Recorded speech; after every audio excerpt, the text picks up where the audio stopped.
Hello, everyone. Thank you for joining us for this series of talks on New Life with the Rav Laitman. Hello, Rav Laitman. Hello, everyone. Hello, Nitza Mazuz. Hello. And we're inviting you to join us to this talk today. We're trying to learn from the Rav Laitman how we can advance the Israeli society in which we're living today to a better place, so that each of our personal trouble that is going in and becoming stronger and stronger every day to finish the month properly, to feel secure, to have some what I want to give to my children, to satisfy their basic needs, just things that each and every one of us knows, so that I'll be able to do it tomorrow as well, just like I did it today. And the situation in the country is not becoming better, and the whole world is entering a situation that's not so good. So the future is not looking so good, and we want to know from the Rav Laitman, what do you have to offer, and how an approach of the right relationships between people can be a key to handling these troubles that are getting worse. So, Rav Laitman, in our last talk, you analyzed the situation in which we find ourselves today. The development of our ego, of people's egos, from a state in which it's a good engine that pushes us forward to prosperity, to flourishing, and to developing abilities that make life easier for each and every one of us, to a mutated place where our ego becomes like a cancer that swallows up everybody and we don't see each other, and then it brings us to this bad state in which we find ourselves in. So how can we move forward from here? We need to see our human society, or the people, as one system, like in a body, in which each part, all of its systems, need to work in mutual balance, in the right kind of connection, interconnection. And for each and every one to understand that the good of the nation and his own private good are dependent on each other. And so in all the programs and all the deeds, everything we manufacture, everything we do, we have to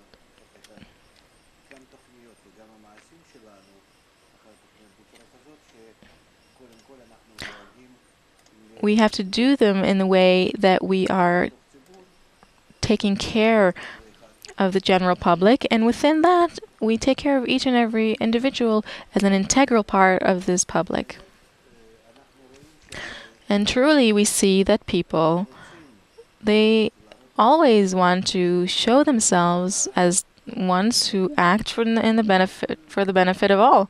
And this is true for each culture and in every country. Here it's even more prominent, because the people feels how we are interdependent and how we are closed off from all sides.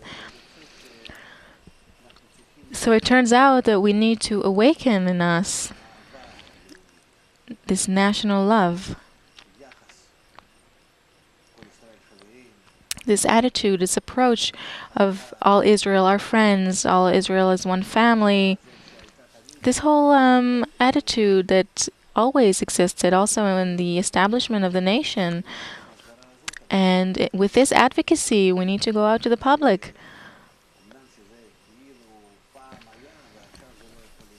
Because even though it once existed and now it doesn't, we see that our development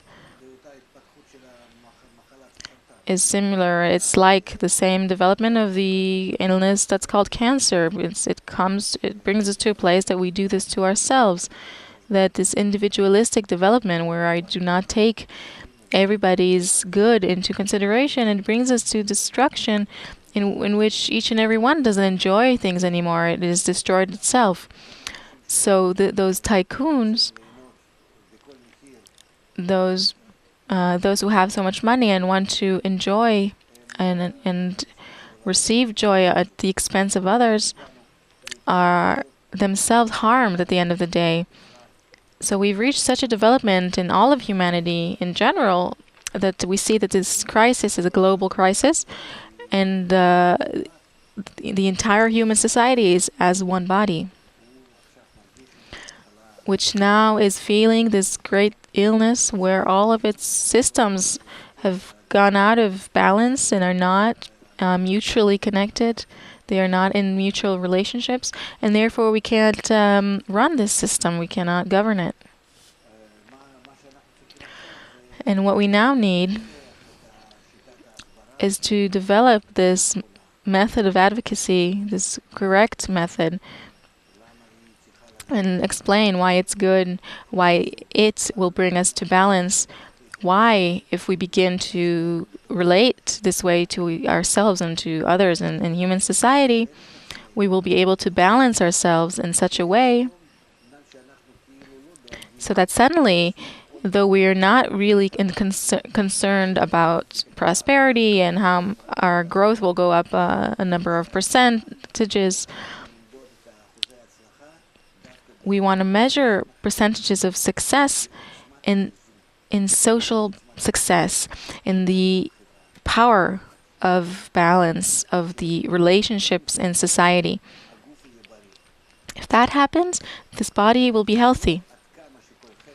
So we don't look at the prosperity of each and every part.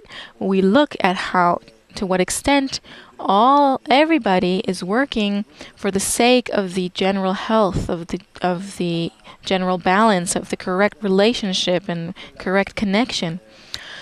The purpose of economics needs to be an integral approach.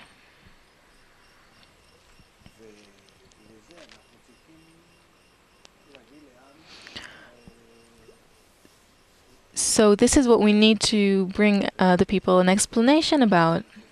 What is social balance?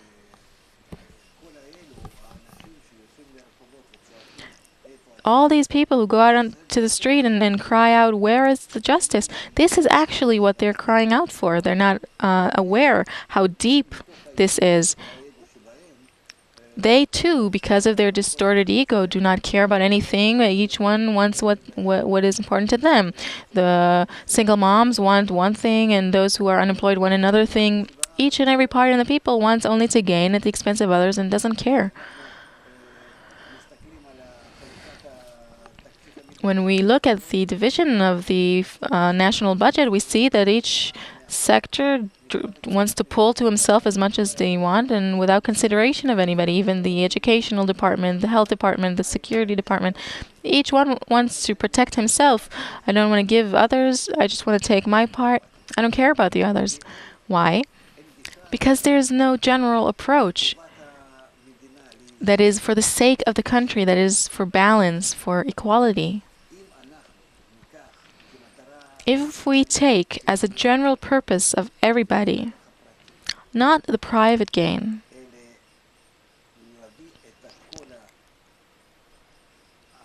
but bringing the people to this one level of life, where each one receives, at least the first stage is where each person needs to receive what he must have in order to exist properly. So let's determine that and begin to move towards that.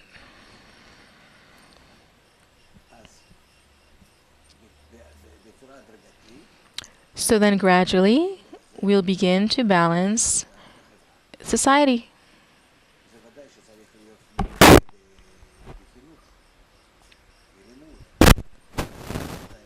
Of course, this needs to be accompanied by education, by study. What is an integral system? What is a system in which all systems work in balance with each other with this general consideration? Where there is, first of all, a goal. It's analogous, because we need to have this purpose and understand what does it mean to be one people, and how we can perform these actions in each and every place, in each office, governmental office, in our work, everywhere, so that there will be no action, whether big or small,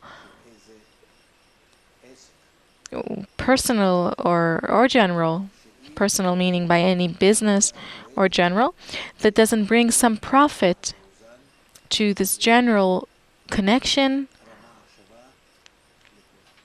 on a level that is equal to all. We have to do this. If we don't, this crisis will bring us there anyway, but it will bring us in a destructive way. Either it destroys us completely, like the cancer that develops in the body, or we will destroy this cancer that is in our body, and which is the ego, the private ego, that wants to eat everyone up only to continue its existence.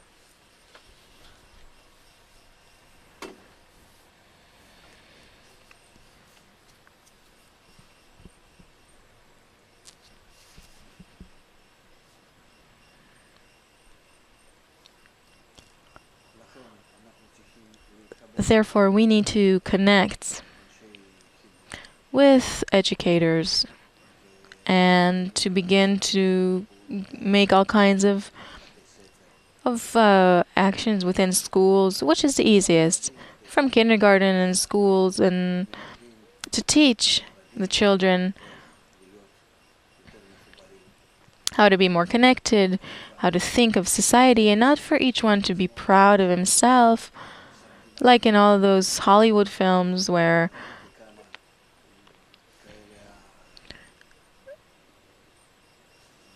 I saw a few of them. What you see is how each person takes pride in being above others. Everything is in competition and struggle, and so much pride, this struggle of power for each person to be better and higher than the other. It's such a destruction for the younger generation. We don't need such examples. On the contrary. And that's in regards to education. We need to develop the same thing, this greater educational system for all those who are not in the school or in kindergartens. For adults. For those who already went through school, it needs to be in the army. There needs to be a system in the different workplaces, in the media. First of all, there needs to be this wide advocacy of what is this illness in which we find ourselves, and its outbreak, and what is the cure. That the balance of society, balancing society, is our purpose, is our goal. That is the state of health that we want to reach. And the medicine can be only through advocacy, explanations, study, and afterwards manifestation. And it needs to happen through all kinds of systems that we take upon ourselves, each and every one, that participates in all kinds of systems in order to build as much participation as possible between people in holding up our society in its balanced state. And here it's very important to develop all kinds of forms of relationships, of connections that are voluntary. To appreciate them, to give them force and power. To appreciate each and every one according to how much he participates in this. That's on the one hand. On the other hand, there needs to be a program on the side of the government, not only from the bottom up, as I stated just now, through advocacy and education, but also from the country, from the state, the government. Because finally, these people who are in government need to understand how much they need to limit themselves and already behave differently, not just in their words, that they promise that they work for the benefit of the people. They need to know what it means to work for the benefit of the people in each and every governmental office. Also in governmental expenses and all the directions that they take for them to work together. A government meeting needs to be, how do we reach more balance between all the offices, between all the different branches between in all of our actions that we're taking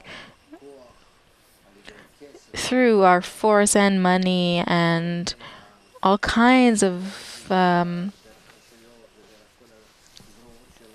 to all of its different parts. How do we, through these new laws,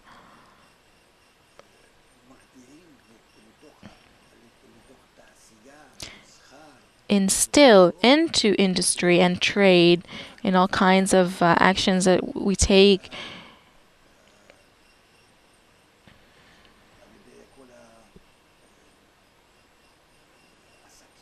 in all of our businesses and in companies of all kinds? How do we make it clear to them that there are new laws now?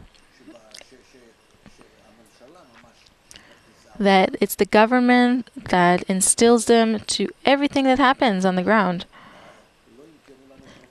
so that they won't sell us medicines only in order to make a profit and not for health reasons, and for them not to sell to us things in exaggerated prices 3 times as much as even in Europe.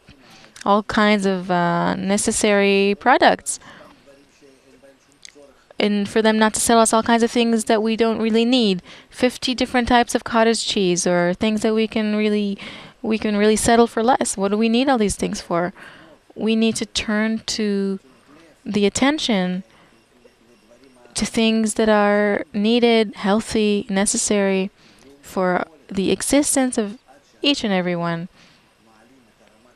Until we don't raise the level of existence of each and every person to this one unified level that is respected and necessary for each and every citizen. We need to do it until we reach such a state. And it needs to come together with education, together with a study,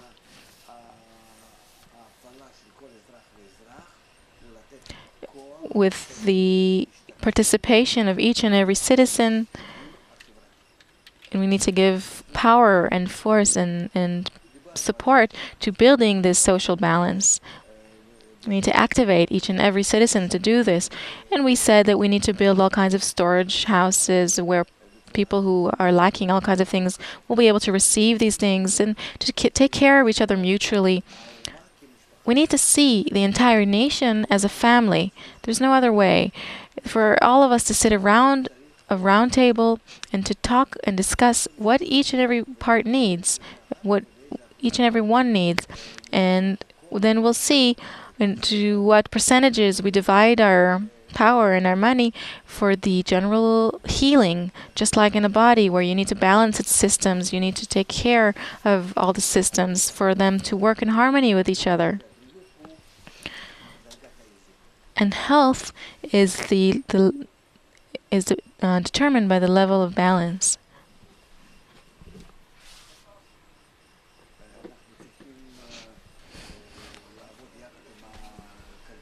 We need to work together with the economists, those who can think integrally, which is not simple.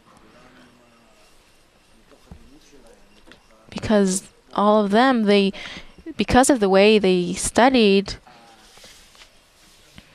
they operate from out of this egoistic and distorted network, and it's doing it this way.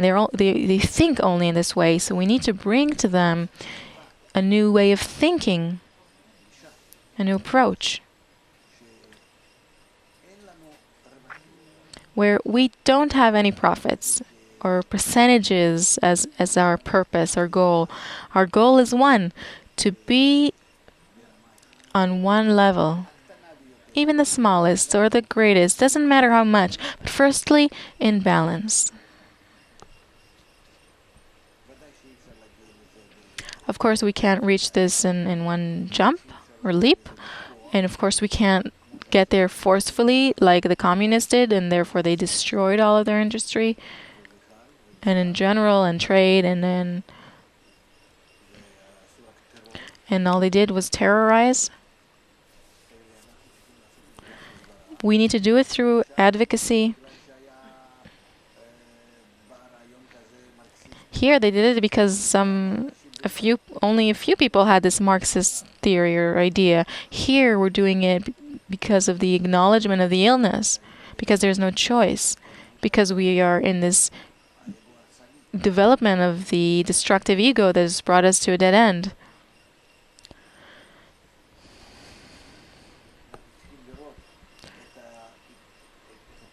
We need to see these processes that we want to go through in the social balance not as a regression or taking steps backwards to any socialism that is distorted, that a number of countries used, but as the modern call of the times, that actually we couldn't reach this before. This form of correct division of goods of the general concern, because the ego it didn't show us its final and destructive form of development. And you didn't see this in any place. When the Russians began to build socialism, they canceled the ego forcefully. They didn't let it develop. Americans, on the other hand, went with it. So the Russians fell with their approach, and now the Americans,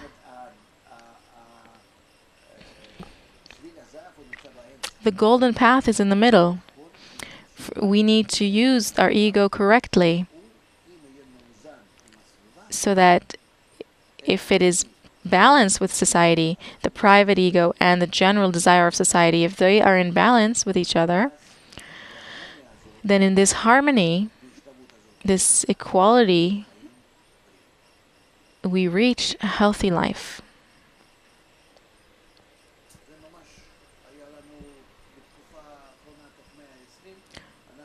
We saw in this last period of the 20th century, we saw both of these sides, these tips. Either you don't let the private ego develop at all, or you let it develop as much as it wants, however it wants in America. And you see that both of them collapsed. But you need to go in the middle, where you don't put only the good of society,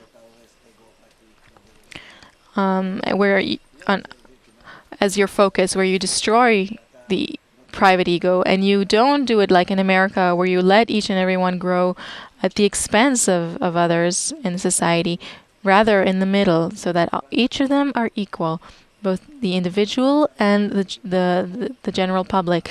And you see that in each place where people go out on the street, what do they cry out? What do they yell? It can be here, it can be in Russia or in America. What do they say? What do they cry out? Equality. Justice. And it can be only on the condition that the general public and the individual will be on the same level of importance. So we need to develop such an economy in which both the individual and the general public will exist in this economic system on the same level.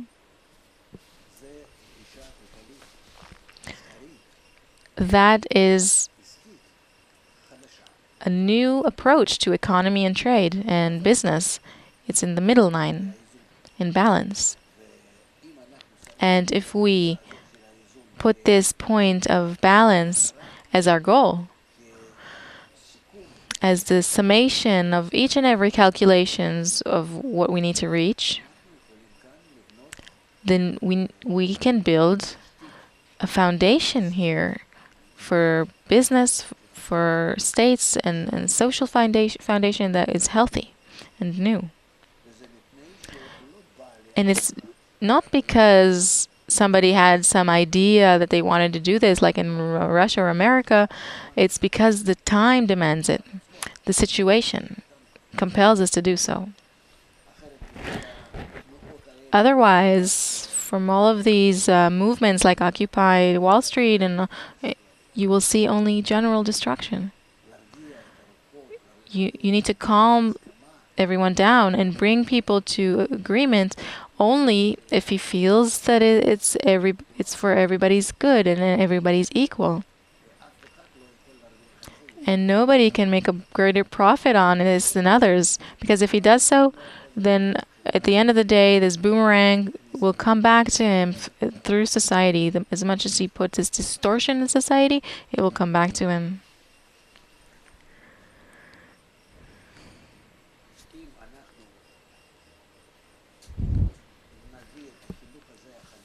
If we bring this new education, we will discover in this system, this social system that has arisen, we will discover within it its inner power, the power of the public that never happened before. It didn't happen in America because they didn't even develop it. In Russia, it didn't happen because there was no public. It was the government that forcefully put everyone under these as slaves for itself. And only when we do this through education, through consciousness, awareness, and understanding, using this general program that will be accepted gradually by everyone, not forcefully, but through awareness and consciousness, and also the lack of choice and the correct propaganda, then we will discover inside society the power of unity, of arvut, of mutual guarantee, of mutuality. And this force is one that we've never felt before. It's the force of the healthy body that suddenly feels that all of its systems are balanced.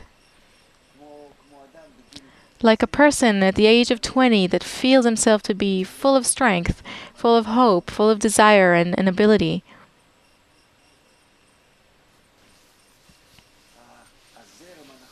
The correct flow that exists inside society, and as the force of life that enlivens it, it will give each and every one a different feeling of health, of social health, the feeling of life. This is something that we've never felt before. And through workshops and roundtables and all kinds of such actions and connections, small ones, local ones, limited ones, and we can, through them, help a person feel what would happen if we did this in the entire nation. In addition to it, if we build ourselves in this way, the more this integral general force resides in society, we will be in balance with general nature and the still vegetative and animal life and all the systems that we live inside. We'll enter this balance with the ecology, with that wrapping in which we exist.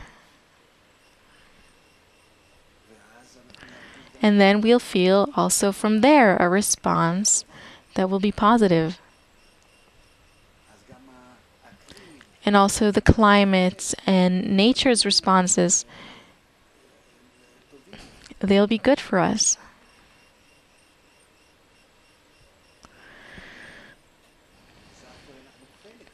Because all in all, we are part of this system of reality.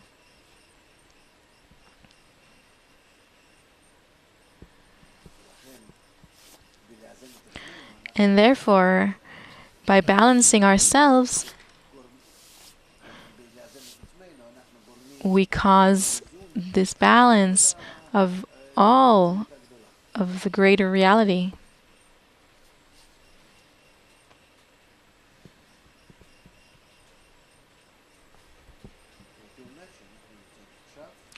I would say that we are now in a time that is very, very special in our history, that by people, that man is now going through the acknowledgement of his evil. He's only now beginning to be in strength and in stamina to change himself, his society, the society that he builds, and his approach to nature. And he's beginning to reach this general balance that will give him new abilities. It's like the healthy body as opposed to the ill body, in which such abilities are suddenly revealed, such possibilities and options that the ill person doesn't even feel, because he feels his illness and he wants to suffer as least as possible. And here we're thinking of how we can prosper as much as possible, but it's prosperity that comes from that same middle line in which we stay all the time.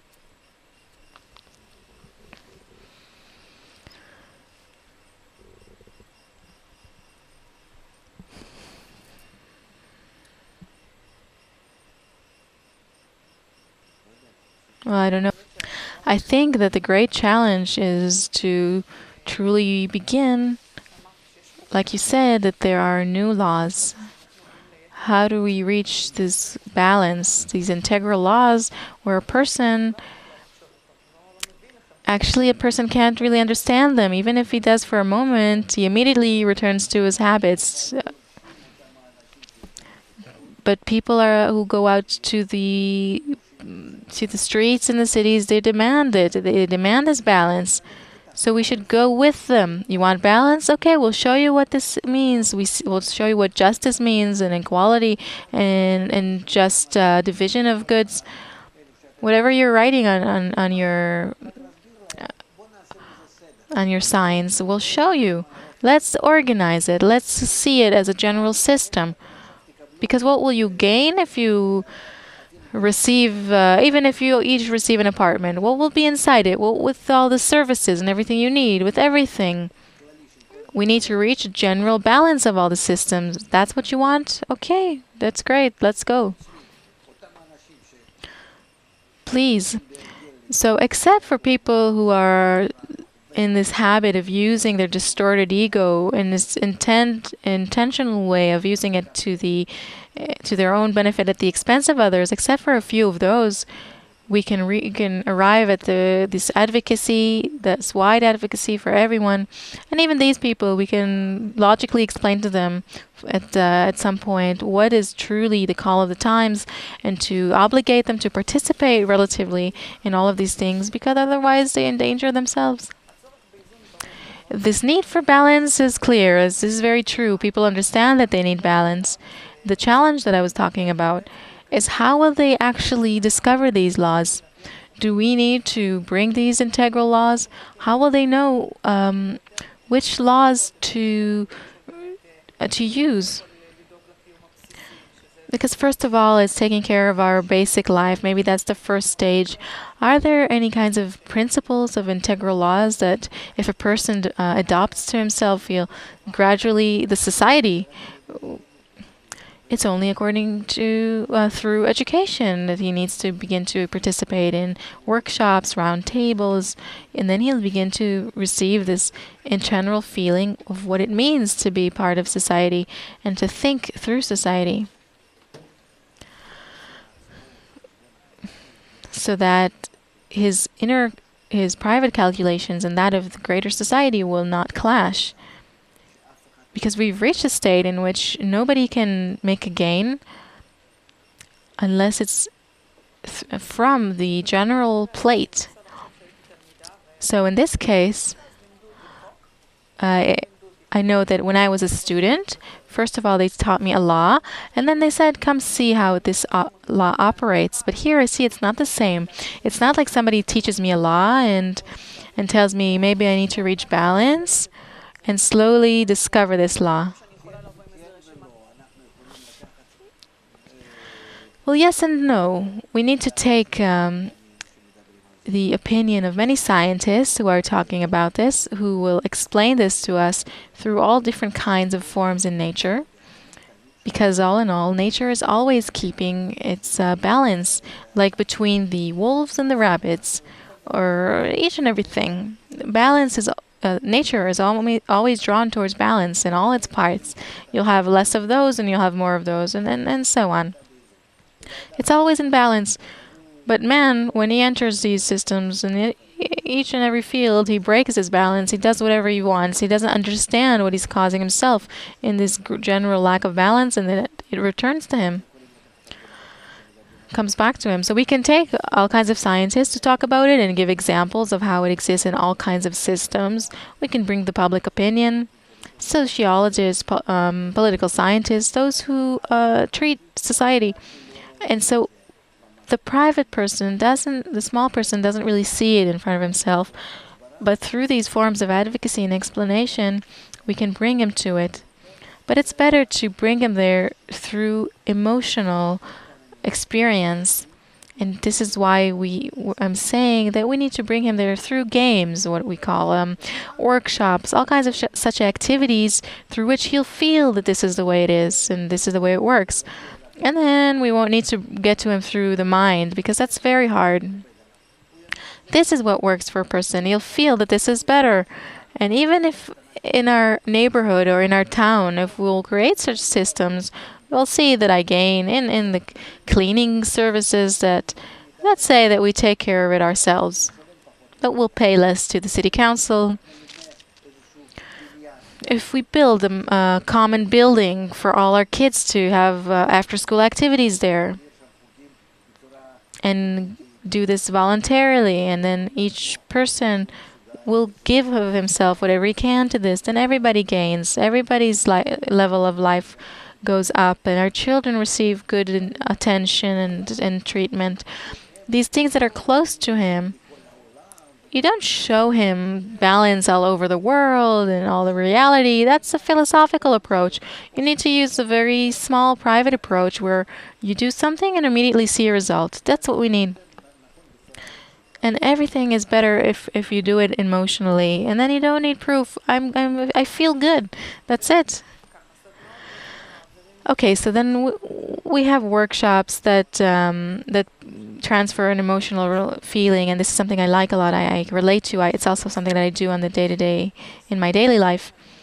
And impressions from games. What kind of games do I need to teach a person or a society that participates in such a process to teach them a principle? When I want to build a game, I'll ask this differently. When I'm going to build a game or plan a game, I plan it this way so that a certain message or principle will be transferred through the game to those who participate, for them to understand it through the game. So what messages or principles can we build for a person so that he'll be able to go through it, for him to understand or discover within himself what it means to be balanced? All through our development, we've reached a state in which at first each and every one of us manufactured for himself whatever he needed. I would catch some deer, skin it, take off the fur, and I would use that for clothing. I would eat the meat.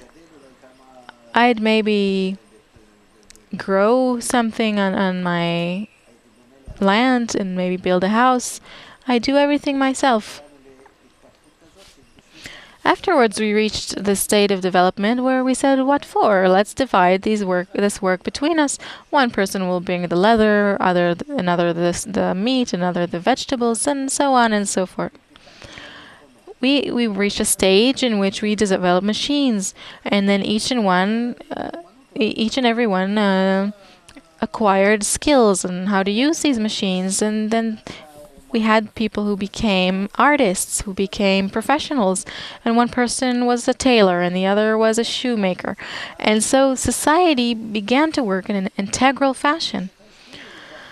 And through history, we understood that this is worthwhile, that it's all profitable. We receive better service, because I can't make shoes and also clothing and also be an agriculture specialist and a farmer, or the more that we advanced and professions became more and more complex, and then I'm not able to be, instead of other people like they're chemists and engineers and technologists and there's gas and water, but all in all, we all want to enjoy all of these services together. And this is the correct and good development. As it's written, go and make a living off each other. This is the right approach. So we see that in nature of human society, we need to use this correctly so that each person will be special and each one will contribute to others. The only question is this contribution that each one brings to society equal? And we don't begin to use each and every one. We don't use our speciality in a distorted way that through it I want to be above others or be in control of others, because there we already begin to have a problem.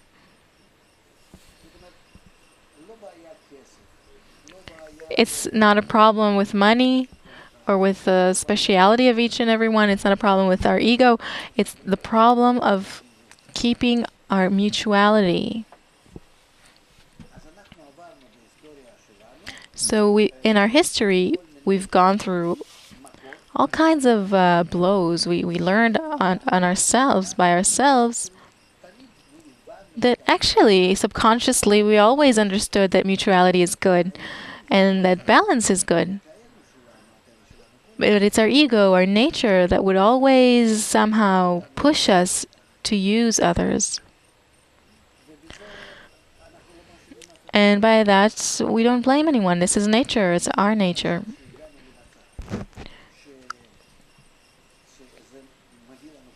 And now that we've reached a state in which it's brought us to crisis, and we begin to see that we're not helping society, each of us in our own field, but each person relates to human society as to some opportunity to dominate, to use.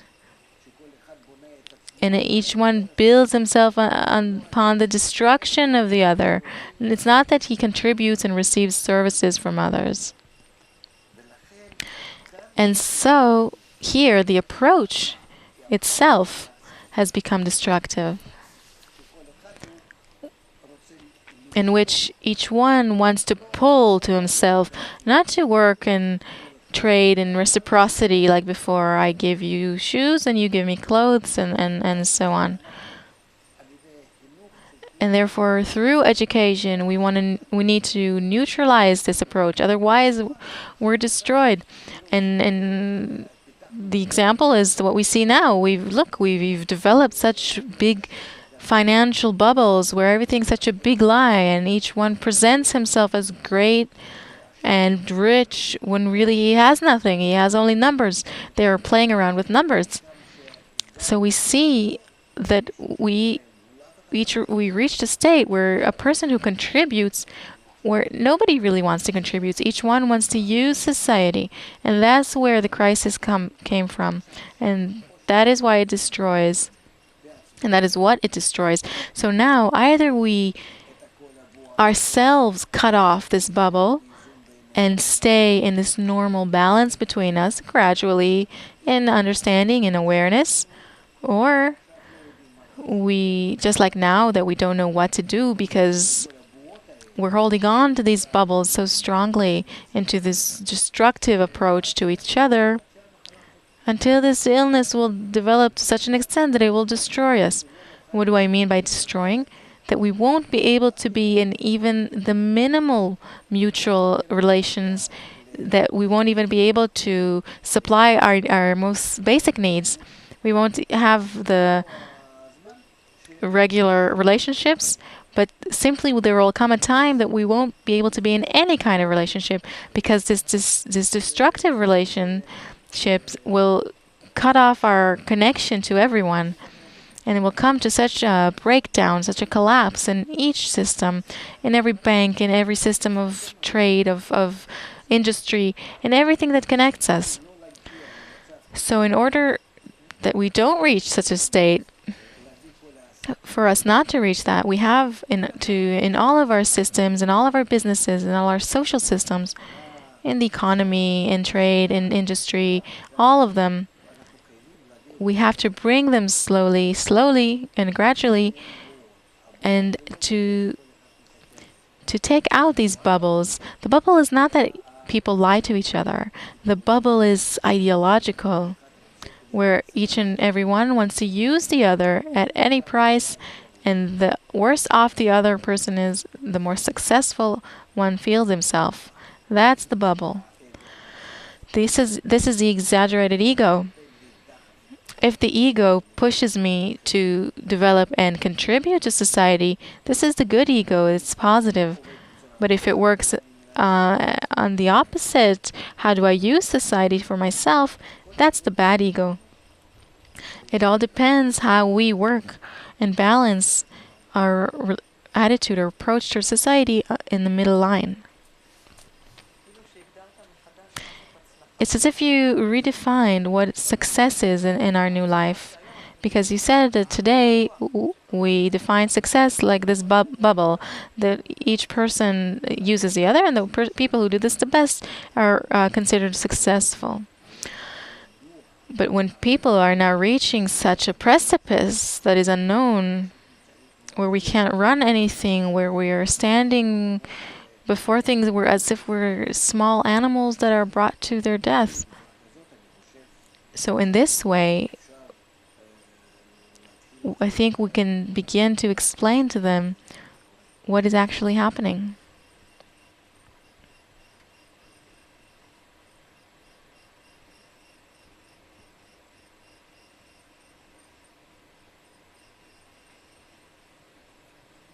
Can I ask? You suggested before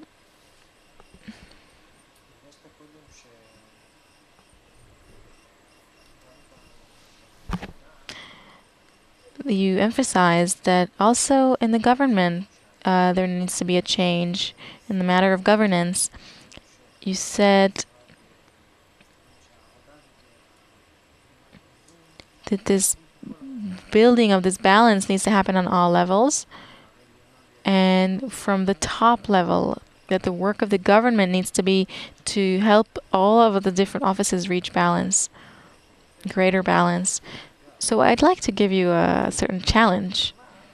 I don't really, I'm not lacking any challenges. So let's say they give you some credit and tell you, you know what, go ahead, give a workshop to the 120 members of parliament that will help them taste, to a certain extent, this idea. It's not a workshop. You need to open a constant and regular study there. That it will be mandatory, not for 120 members of parliament, because there you have thousands and thousands of people who have all kinds of jobs there, and they all operate and act in order to help somebody get a higher chair or job, and etc. And you see how each one of them says how he acts for the good of the people. So there needs to be a real educational system here that will bring them to the state where their heart and mouth will be equal, so that what they say that they do for the sake of the people and the nation will truly be for the sake of the nation and not for each person's own sake. And in the egoistic society, those who reach the highest levels are actually the most successful egoists. And we see that. It's clear in all their games and in all the trade that they have between them, and for chairs and for funds. Well, that's clear, but come, don't run away from this challenge. Let's say you were given an hour. Let's say, you know what, an hour a week. And like you said, there are thousands there, so let's narrow it a bit. You said 100, I said 120. So let's talk about the ministers in the government. Each one has their own office. We put them all, let's say, on one table, and we can put them through a workshop, maybe even a series of activities. How would you begin? How would you start? The first activity.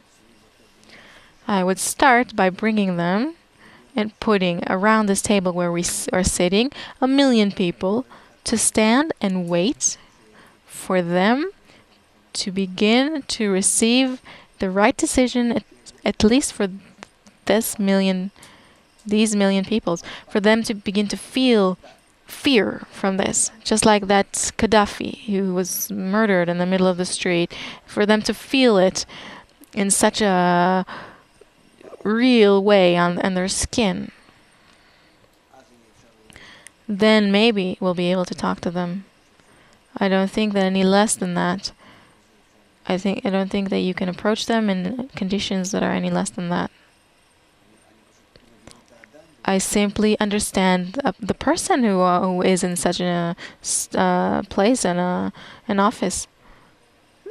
So how can we say that changes will come from not only from the bottom up, but also from the top down? It's possible that gradually, not like in an hour, like you tell me now. No, not just an hour. I'm talking about an hour a week, even an hour a day. First of all, they need to understand that the situation is dangerous and is to such an extent that it's dangerous to their own personal lives, because they don't feel the people. They don't care about anything that happens. All they care about their chair and their job and to be above others and nothing else. Nobody's blaming them. It's the natural egoistic development of each person. That's it. But clearly, a person who is in such a rank, he must behave this way. Anyone. So he needs to feel, as opposed to his evolved ego and his demand to use others and rise at any price. You see that one day they say this and one day they say that. Why? It's natural. Because in each and every way he decides what is for my own good. There are no principles. There is no basis upon which these people stand. Nothing. It's possible. That's it. I sell everything. That's clear. If so, then what can shake them up to hear that they need to change the approach from such an egoistic approach where the person has nothing else but personal gain and success, nothing, to national success. Because national success might mean that, you know what, tomorrow you might need to be a street cleaner. And by that you will do the greatest job for the sake of the people. And he will say wholeheartedly, that's so great. Finally, I understand where my place is. That is the most effective, the most useful. This is the place of my correction. So that really the cell that is in my heel will not think that it needs to be at the middle of my brain, but it will understand that it needs to go down from there, down to the heel, and from that the body will be healthy. You understand? What needs to happen? If he understands that otherwise he's in danger, as opposed because of that, then under these conditions he'll be able to hear, to listen. Maybe you can drip these understandings gradually, but it's difficult. I understand human nature. I put myself in his shoes. It's hard. It's almost impossible. It's only on the condition that it will be a real personal danger. You see what's happening now in Syria? He's in danger. Why does he continue? He can take a few billions that he has there and to go out, but he's unable. I am the ruler. I am in control, but you're not even in control anymore. But he's unable. You see what happened with Gaddafi, and it's the same with each and every one. In Egypt with Mubarak, it was the same. They're not able to think differently, even until the last moment that they're killed. Therefore, I'm saying that he must feel that there's an actual danger and that you give him a solution so that he'll be able to avoid this danger. It will be at the expense that he will maybe be a little distanced from his high thoughts about a higher chair and more control and so on.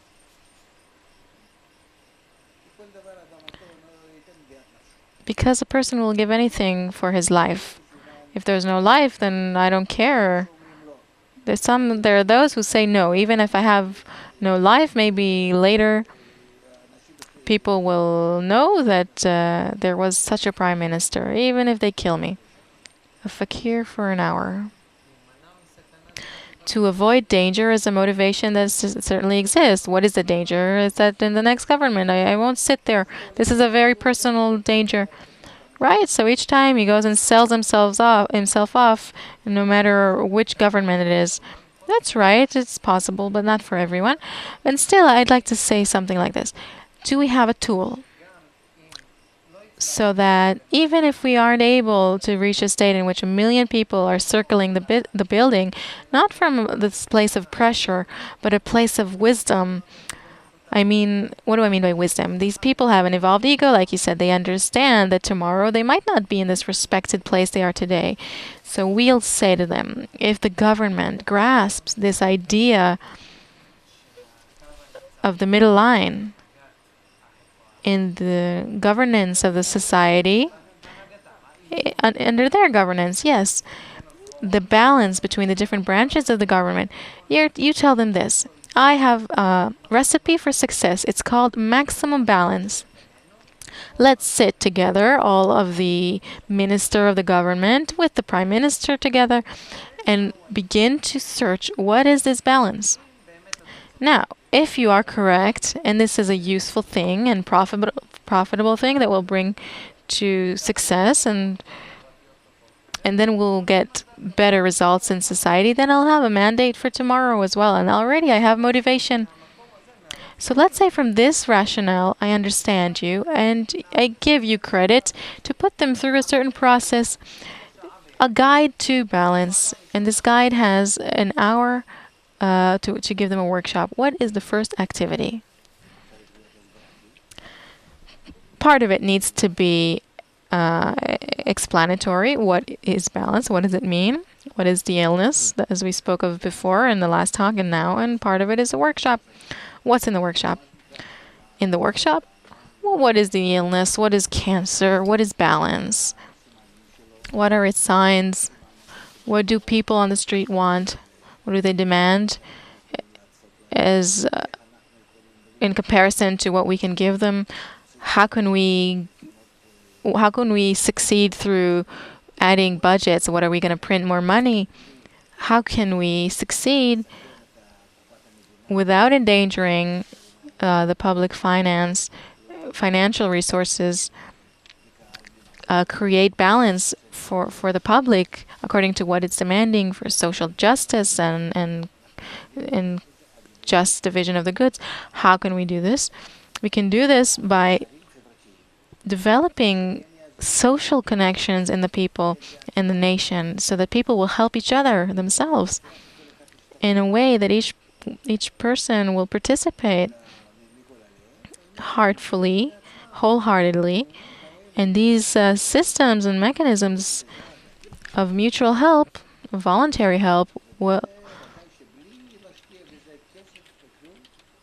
And in this way, without investing any money, we will reach a certain equality. And what do we need from the country? To bring some support from the media, from the local authorities, for them to help in some way, without even going over our present budget. We only need to help to put these things in universities and workplaces, to make it mandatory, to put a law. What kind of law? It will be a mandatory integral education law. And that's it. So much so that nobody will receive a penny from the state, not an old person, not a young person, in anything, including the health system, including everything. Nobody will receive any services from anything, not even for health. You won't have health insurance. You won't even have car insurance. You will have nothing that works in the state unless you participate in the study of integral education. In this system of integral education, this is something the government can do.